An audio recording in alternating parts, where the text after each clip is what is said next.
जी अस्सलाम वालेकुम and welcome to my YouTube channel. बेटा आज के लेक्चर के अंदर हमने मेनली स्टमक को डिस्कस करना है, लेकिन लास्ट लेक्चर के अंदर हमने ओरल कैविटी को जो डिस्कस किया था बेटा, उसके स्ट्रक्चर, उसके फंक्शन को, उसके अंदर से बेटा आपने 2-3 पॉइंट मजीद याद रखने हैं। अब हमने लास्ट टाइम ये डिस्कशन की थी बेटा कि ओरल कैविटी के अंदर जो फूड था उसकी क्या होगी थी, ब्रेकडाउन। वहां पे मैकेनिकल डाइजेशन भी हुई थी और वहां पे केमिकल डाइजेशन भी हुई थी। आपके टीथ की मदद से जो मेस्टिकेशन का अमल हुआ था, जो चीविंग का अमल हुआ था, जो ग्राइंडिंग था बेटा, वो आपके पास क्या है, मैकेनिकल डाइजेशन। और बेटा उसी टाइम पे आपके सलाइवा के अंदर जो सलाइवरी अमाइलेज मौजूद था, उसने भी बेटा आपके पास क्या की, कार्बोहाइड्रेट की 3 to 5% क्या की थी, डाइजेशन की थी, जिसको माल्टोज या आइसोमाल्टोज के अंदर कन्वर्ट किया था। तो वो क्या है बेटा, केमिकल डाइजेशन। अब बेटा वही फूड जब आपके पास ऑरल कैविटी से अगले पार्ट के अंदर आता है, तो उसी को बेटा हम क्या नाम देते हैं, फेरिंग्स का नाम देते हैं। लेकिन यहां पे एक पॉइंट याद रखिएगा बेटा, हम कहते हैं it is a muscular opening which is common for both air and food. याद रखें, ऊपर से जो हम सांस लेते हैं नोस्ट्रल में से, नेजल कैविटी में से एयर ने, और ऑरल कैविटी में से फूड ने एक ही ओपनिंग के अंदर आगे ओपन होना है बेटा, एक ही स्ट्रक्चर के अंदर दोनों ने एंटर होना है, और उसी को बेटा हम क्या नाम देते हैं, फेरिंग्स का नाम देते हैं। अब इसी फेरिंग्स से आगे बेटा, लेट सपोज बेटा मैं कहता हूं ये यहां से आपकी ऑरल कैविटी थी, उससे आगे बेटा आपके पास क्या है, फेरिंग्स। फेरिंग्स के बाद फूड ने एंटर होना है जिस पाइप के अंदर, जिस ट्यूब के अंदर, दिस वन, इसको बेटा हम क्या नाम देते हैं, एसोफेगस का नाम देते हैं। क्या नाम देते हैं बेटा, एसोफेगस। तो हम कहते हैं एसोफेगस है क्या sir, it is 25 centimetre long tube, और इसी के लिए हम क्या वर्ड यूज करते हैं बेटा, फूड पाइप। ये क्या है बेटा, ये एक रास्ता है जिसकी मदद से खुराक ने, फूड ने आपके ऑरल कैविटी के बाद जब फेरिंग्स में, फेरिंग से बेटा अगर उसने स्टमक में जाना है तो दरमियान में जो एक पैसेज वे है जिसने क्या करना है बेटा, फूड को लेके जाना है, वो आपके पास क्या है, एसोफेगस। यहां पे याद रखिएगा, कोई फूड की डाइजेशन, कोई एब्जॉर्प्शन, कोई फिनोमेना यहां पे नहीं हो रहा, जस्ट ये क्या है बेटा, एक पैसेज वे है, एक ट्यूब है जहां से क्या है, खुराक में पास होना है। अब लेट सपोज मैं कहता हूं यही आपके पास क्या, एक एसोफेगस है, यहां से लेकर यहां तक क्या है, एसोफेगस है, इस ट्यूब को अलग करके यहां पे बना दिए। तो बेटा इसके अंदर दो सफेंटर्स होंगे, एक जो ऊपर वाली साइड पे आ रहा है ये वाला, इसको हम कहते हैं बेटा अपर इसोफेजियल सफेंटर, और जो लोअर साइड पे उसको हम क्या नाम देंगे बेटा, लोअर एसोफेजियल सफेंटर। इसी को हम क्या नाम देंगे, कार्डियक सफेंटर। इसको हमने मजीद आगे बेटा स्टमक वाले टॉपिक के अंदर भी डिस्कस करना है। और तो ये चीजें बेटा आपने याद रखनी है, एसोफेगस। और यहाँ पे एक और पॉइंट बेटा, कि लेट सपोज ये इसके अंदर से बेटा फूड ने पास होना है, तो फूड यहाँ पे वेव लाइक पैटर्न में पास होता है, और इसी वेव लाइक मूवमेंट को हम क्या नाम देते हैं बेटा, पेरिस्टालसिस। कि वेव लाइक कॉन्ट्रैक्शन जो है, ठीक है, उसको हम क्या नाम देंगे बेटा, पेरिस्टालसिस। अब वॉमिटिंग के केस में क्या होता है कि सर फूड बजाय ऊपर से नीचे जाने के, वो कहां से आ रहे हैं, नीचे से ऊपर आ रहा है, तो उस मूवमेंट को, उस चीज को हम क्या नाम देते हैं, एंटी पेरिस्टालसिस का नाम देते हैं। और यहां पे एक और चीज याद रखिएगा, जिसको हम क्या कहते हैं बेटा, हंगर पैंक्स का नाम देते हैं। अमूमन जब हमें बहुत ज्यादा भूख लगती है तो हम क्या कहते हैं जी, पेट के अंदर चूहे दौड़ रहे। वो चूहे नहीं दौड़ते बेटा, वो आपके पास यही जो पेरिस्टाल्टिक मूवमेंट है, अगर लेट सपोज मैं कहता हूं नॉर्मल मूवमेंट ये वाली हो रही थी, ये कॉन्ट्रैक्शन, रिलैक्सेशन, कॉन्ट्रैक्शन, तो बेटा जब आप कुछ खाते नहीं है, यही पेरिस्टाल्टिक मूवमेंट क्या हो जाती है बेटा, तेज हो जाती है, सवेर हो जाती है, उसी को हम क्या नाम देते हैं बेटा, हंगर पैंक्स का नाम। नेक्स्ट आपके पास बेटा इसी के अंदर क्वेश्चन है सॉल्विंग का, के जो खुराक है उसको निगलना। अब यहां पे एक चीज याद रखिएगा, जो बच्चे बड़े कंफ्यूज करते हैं, हम कहते हैं एट द बिगिनिंग, स्टार्ट के अंदर ये जो चीज है आपके पास, इसको हम क्या नाम देते हैं, ये एक्शन जो है ये वॉलंटरी है, लेकिन लेटर ऑन जैसे जैसे ये प्रोसीड करता जाता है, तो यही आपके पास जो प्रोसेस है क्या होता जाता है, इनवॉलंटरी। अब आगे जो ये 1 से 2-3 मिनट की डिस्कशन, इसको आपने गौर से सुनना है। यहां पे बच्चे बड़ा कंफ्यूज करते हैं कि सर फूड ने कैसे आगे जाना है। अब लेट सपोज मैं कहता हूं बेटा ये टंग है, इसी टंग से बेटा आगे किसने आना है, फेरिंग्स ने, लिरिंग्स ने, ठीक है, फूड पाइप, ठीक है। अगर यहां पे हम बना ले, लेट सपोज मैं कहता हूं ये फेरिंग्स है, इसके पीछे ये क्या है, एसोफेगस, ये जी आपकी ट्रैकिया, और इस ट्रैकिया से अपर पार्ट जो था इसको मैं नाम दे देता हूं ग्लोटिस, और इस ग्लोटिस की कवरिंग को हमने क्या नाम दिया था बेटा, एपिग्लोटिस। लेट सपोज ये आपके पास है, और इससे ऊपर क्या है जी, इससे ऊपर है आपकी ओरल कैविटी और ये उसके अंदर क्या है बेटा, टंग है। अब होना क्या है, नवाला मुंह के अंदर लेके गए, चबाया, चबाने के बाद क्या होता है बेटा, जो जुबान है उसकी दो मूवमेंट होती है, एक होती है बेटा अपवर्ड और एक क्या होती है, बैकवर्ड होती है। जुबान है, इसने सर सबसे पहली मूवमेंट इसके अंदर क्या होनी है, अपवर्ड। अब अपवर्ड से होना क्या है, आपने दांतों की मदद से जो फूड को चबाया था वो क्या हो गया बेटा, होल्ड हो गया। जब जुबान आपकी ऊपर को जाती है तो क्या कर लिया बेटा, उसको आपने कैच कर लिया। अब वहीं पे जब सर ऐसे थी, अब ये टंग क्या होगी, अपवर्ड चली गई। अब इसने क्या जाना बेटा, बैकवर्ड जाना। इस बैकवर्ड जाने की वजह से यहां पे सर कुछ चेंजेस आ रही। पहला काम यहां पे क्या हो रहा है बेटा, कि backward movement of the tongue की वजह से जो सॉफ्ट पैलेट है वो आपके पास क्या करता है बेटा, ये backward movement of the tongue soft palate को पुश करता है। उसके पुश होने की वजह से जो बेटा इंटरनल नॉस्ट्रल्स थे वो क्या हो जाते हैं, क्लोज हो जाते हैं। अब इंटरनल नॉस्ट्रल के क्लोज होने का मतलब है कि सर यहां पे गैसियस एक्सचेंज क्या होगी, क्लोज होगी। पहली मूवमेंट आपने याद रखनी है, backward movement of the tongue ने क्या किया, सॉफ्ट पैलेट को पुश किया। उस pushing of the soft palate की वजह से जो इंटरनल नॉस्ट्रल्स थे वो क्या हो गए, क्लोज हो गए। दूसरी चीज आपने याद रखनी है बेटा, इसी backward movement of the tongue की वजह से ये क्या करता है, फोर्स करता है एपिग्लॉटिस। अब जी ये आपके पास एपिग्लॉटिस है, जब ये इसको फोर्स करेगा तो ये विंड पाइप को आगे जो ट्रैकिया है ये उसको क्या कर देगा, क्लोज कर देगा, क्या कर देगा।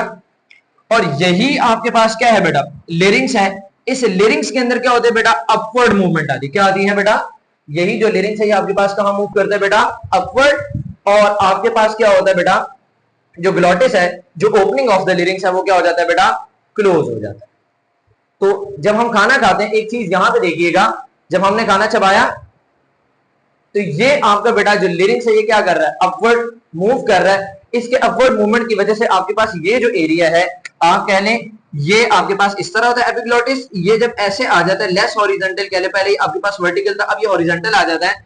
तो फूड जो यहां से आ रहा था बेटा, यहां इसके ऊपर लगने के बाद वो कहां पे जा रहा है बेटा, इस पाइप के अंदर जा रहा है, इस ट्यूब के अंदर जा रहा है। और इसी ट्यूब को हम क्या नाम दे रहे हैं, एसोफेगस का नाम। तो ये थी सारी की सारी डिस्कशन आपके पास सॉल्विंग के अमल से बेटा, इसको आपने याद रखना है। नेक्स्ट जो यहाँ पे आज के लेक्चर के अंदर हमने मेन चीज डिस्कस करनी है वो आपके पास क्या है बेटा, स्टमक। तो स्टमक के बारे में बेटा बेसिक चीज आपको पता है कि ये क्या है बेटा, एक जे शेप ऑर्गन है। और पूरे के पूरे डाइजेस्टिव सिस्टम के अंदर अगर हम बात करें कि मोस्ट डायलेटेड पार्ट आपके पास कौन सा है, तो वो क्या है, स्टमक है। लोकेशन की बात करें जी तो हम कहते हैं एब्डोमिनल कैविटी के अंदर, कहां पे, लेफ्ट साइड पे। ये आपके बेटा क्या है, चेस्ट कैविटी है, थोरैसिक कैविटी। ये क्या है जी, आपकी एब्डोमिनल कैविटी। तो इस एब्डोमिनल कैविटी में लेफ्ट साइड के ऊपर जस्ट बिलो या जस्ट बीनीथ द डायाफ्राम आपके पास क्या मौजूद है बेटा, स्टमक मौजूद है। अगर इसके स्ट्रक्चर की बात करें तो लेट्स सपोज ये आपके पास क्या है बेटा, एक स्टमक है। सबसे मेन चीज यहां पे आती है बेटा इसकी ओपनिंग, जिसको हम सिफिंटर्स का नाम देते हैं। तो बेटा ये जो लोअर एसोफेजियल सिफिंटर था, इसी को हमने क्या नाम दिया था, कार्डिक। मतलब इसके बाद जो स्ट्रक्चर स्टार्ट हो रहा है वो आपके पास क्या है बेटा, स्टमक है। तो एक जो सिफिंटर है वो क्या है बेटा, कार्डिक सिफिंटर। और एक सिफिंटर क्या है बेटा, पाइलोरिक सिफिंटर। इसके बाद आगे जो नेक्स्ट पार्ट होगा वो क्या है, स्मॉल इंटेस्टाइन का।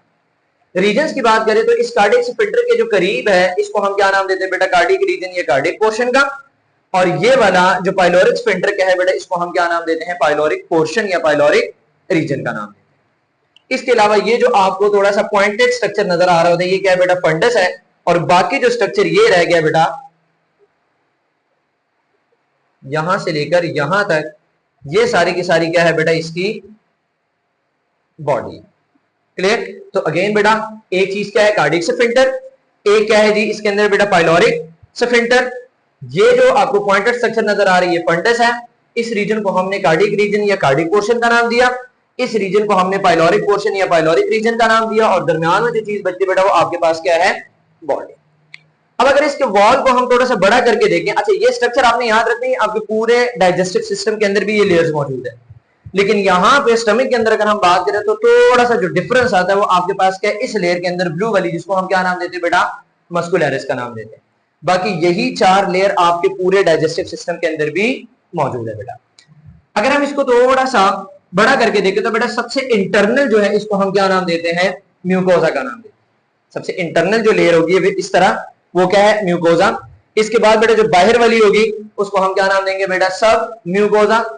थर्ड नंबर जो सब म्यूकोजा से भी आउटर होगी उसको हम नाम देंगे बेटा मस्कुलैरिस, और सबसे जो आउटर लेयर है उसको हम क्या नाम देते हैं बेटा, सिरोजा का नाम देते हैं। तो ये 4 लेयर याद रखनी। अगेन बेटा रिपीट कर रहा हूं, अगर हम अंदर से बाहर की तरफ जाएंगे तो सबसे अंदर म्यूकोजा, उसके बाहर सब म्यूकोजा, उसके बाहर बेटा मस्कुलैरिस, और एट द एंड आपके पास सबसे आउटर जो है बेटा वो क्या है, सिरोजा।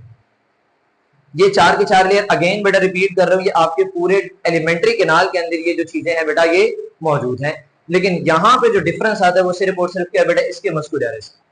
हम कहते हैं कि इसके अंदर 3 आगे लेयर्स है, एक ओब्लीक है, एक क्या है बेटा सर्कुलर है, और एक क्या है लॉन्गिट्यूडनल है। अब प्रीवियस लेक्चर के अंदर जब हमने इंट्रोडक्टरी लेक्चर पढ़ा था तो वहां पे हमने डाइजेशन की 2 टाइप्स पढ़ी थी, एक थी बेटा मैकेनिकल डाइजेशन और एक केमिकल डाइजेशन। जो मैकेनिकल डाइजेशन थी वो या तो मसल की मूवमेंट की वजह से हो रही थी या टीथ की वजह से, और जिसके अंदर एंजाइम इन्वॉल्व थे बेटा वो आपके पास क्या थी, वो वाली जो डाइजेशन थी उसको हमने नाम दिया था केमिकल डाइजेशन। अब यहां पे बेटा ये जो ओब्लीक है ये मेनली करवाता है चर्निंग, मतलब मसल की एक्टिविटी की वजह से फूड की ब्रेक डाउन होती है, तो ये जो बेटा ओब्लीक मसल है ये करवा रहा है चर्निंग। हम इसको क्या नाम देते हैं कि जी ये है आपके पास मैकेनिकल डाइजेशन, और ये जो 2 है बेटा ये अपना रोल प्ले करता है किसके अंदर, पेरिस्टालसिस के अंदर। यहां पे हमने डिस्कस किया कि वेव लाइक कॉन्ट्रैक्शन जो है उसको हम क्या नाम देते हैं, पेरिस्टालसिस का नाम। फिर आपने याद रखना बेटा कि यहां पे 2 तरह के सेल्स होते हैं, कुछ होते हैं जी एंडोक्राइन सेल और कुछ होते हैं एक्सोक्राइन सेल। एंडोक्राइन सेल के अंदर जो मेन आपके पास सेल है वो क्या है बेटा, जी सेल है, जो क्या सिक्रीट करवाते हैं यहां पे, सॉरी एक हार्मोन को सिक्रीट करवाते हैं जिसका नाम क्या है बेटा, गैस्ट्रिन। क्लियर।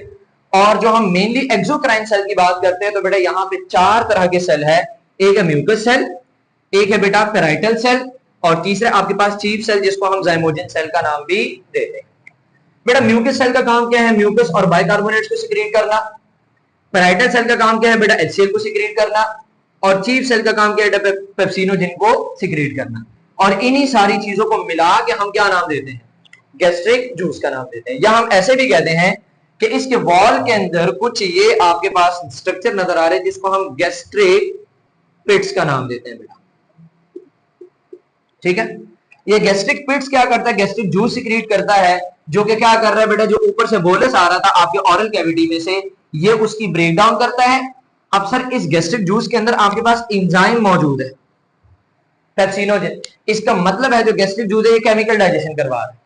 क्लियर। और यहां पे ये भी याद रखिएगा कि स्टमक के अंदर जो मेनली आपके पास बेटा डाइजेशन होती है वो किसकी होती है, प्रोटीन्स की होती है। क्या होती है बेटा, प्रोटीन्स की डाइजेशन होती है। और यहां पे एक और पॉइंट जो आपने बेटा याद रखना है वो ये है कि हम कहते हैं बेटा ये पेप्सिनोजेन क्या है, ये इनएक्टिव है। ये क्या है, इनएक्टिव है। तो बेटा इसको कन्वर्ट किया जाता है इसके एक्टिव फॉर्म में, जिसको हम क्या नाम देते हैं बेटा, पेप्सिन, जो कि किस पीएच के ऊपर काम कर रहा है, 2 पीएच के ऊपर काम कर रहा है। इसका मतलब है कि हाईली एसिडिक मीडियम के अंदर और सबसे लो पीएच है। और बेटा ये जो काम कर रहा है कि इनएक्टिव पेप्सिनोजेन को कन्वर्ट कर रहा है एक्टिव पेप्सिन के अंदर, बेटा ये काम कर रहा है HCl, जो कि सिक्रीट हो रहा है कहां से, पैराइटल सेल्स। अब यहां पे हुआ क्या, बोलस आया ऑरल कैविटी में से, कार्डियक स्फिंक्टर को क्रॉस करते वो आपके स्टमक में आया। स्टमक में यहां पे 2 तरह की डाइजेशन हुई। पहली डाइजेशन बेटा ये जो ओब्लीक मसल थी इसने चरनी का अमल स्टार्ट किया, और साथ बेटा सर्कुलर और लॉन्गिट्यूडनल मसल ने पेरिस्टालसिस मतलब उसकी वेव लाइक मूवमेंट करवाना स्टार्ट कर दी। उसी टाइम बेटा आपके पास जो गैस्ट्रिक पिट्स थे यहां पे गैस्ट्रिक जूस सिक्रेट हुआ, और इसने उसी फूड की जो कि बोलस था, फूड का नाम तो उसको नहीं दे सकते, जो कि बोलस था उसकी ब्रेक डाउन की और उसको कन्वर्ट किया बेटा एक स्ट्रक्चर के अंदर, एक सूप लाइक मटेरियल के अंदर, जो यहां से जब पास होता है तो उसको हम क्या नाम देते हैं, काइम का नाम देते हैं। अब थोड़ी सी चीजें याद रखिएगा, हम कहते हैं बोलस के अंदर क्या है, कार्बोहाइड्रेट्स है जो कि पार्शियली डाइजेस्टेड थे, प्रोटीन्स और लिपिड्स बेटा उसी फॉर्म में थे जैसे आपने फूड में इनटेक किए। अब जब काइम निकलता है तो कार्बोहाइड्रेट तो यहां पे पार्शियली डाइजेस्टेड है क्योंकि इसकी ऑरल कैविटी के अंदर डाइजेशन हुई थी। स्टमक के अंदर जो मेनली डाइजेशन होती है वो क्या है, प्रोटीन की, तो ये भी कन्वर्ट होते हैं किसके अंदर, पार्शियली डाइजेस्टेड फॉर्म के अंदर, और लिपिड्स वैसे के वैसे। तो यहां से जब फूड ने जाना है अब हम उसको क्या नाम दे रहे हैं, काइम। देखिए ऑरल कैविटी में जब एंटर कर रहे थे फूड जब ऑरल कैविटी को बेटा वो लीव करे तो उसको हमने क्या नाम दिया, बोलस का। वही बोलस आके एंटर हो गया स्टमक के अंदर। अब जब ये स्टमक से जाएगा तो उसको हम क्या नाम देंगे, काइम का नाम देंगे। अब इस काइम ने आगे नेक्स्ट पार्ट के अंदर एंटर होना है, जिसको हम स्मॉल इंटेस्टाइन का नाम देते हैं। तो ये थी बेटे सारी की सारी डिस्कशन आपके स्टमक से रिलेटेड। होप्स हो कि आपको वीडियो अच्छी लगी होगी। अगर वीडियो अच्छी लगी तो इसको लाइक कीजिएगा, चैनल को सब्सक्राइब कीजिएगा और बेल आइकन को प्रेस करना मत भूलिएगा। Thank you.